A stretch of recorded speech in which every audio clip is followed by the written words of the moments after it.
It's no surprise that most women struggle in this generation with the problem of comparing themselves to each other.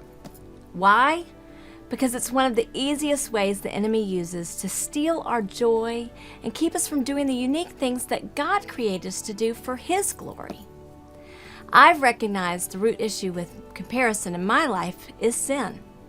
God says so many times in Scripture that we aren't to covet what others have.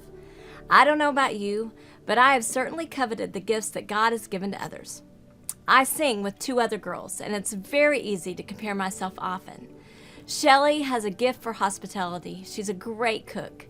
Lee has a gift for organization and decorating. Another friend of mine always seems to know the right thing to say in any situation, while someone else can sing circles around me.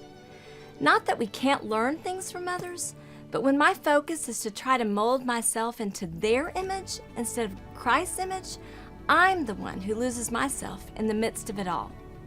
Trying to be like someone else has not only sucked the joy out of my life, but has caused me to be depressed and even jealous of the good things that happen in the lives of others. It's really ugly. There used to be a commercial that said, "Stay in your lane." And every time I would see it, I would laugh a little. But there's so much truth to that statement. God has created a lane for us all, a path He wants us on.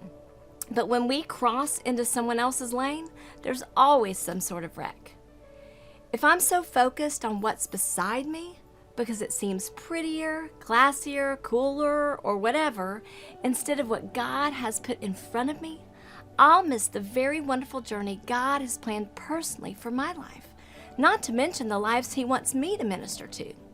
I love this verse, 1 Peter 4:10. It says, "Just as each of you have received a special gift, a spiritual talent, an ability graciously given by God, employ it in serving one another as good stewards of God's multifaceted grace, faithfully using the diverse, varied gifts and abilities granted to Christians by God's unmerited favor." Use the gifts God has specifically given you to serve others. That's really the key. And in the end, we are all trying to look like Jesus instead of someone else anyway. I love how it says, using the diverse, varied gifts and abilities. That's a good thing, or else both you and I would be redundant in this world. Have a blessed day and be grace to someone in your life today.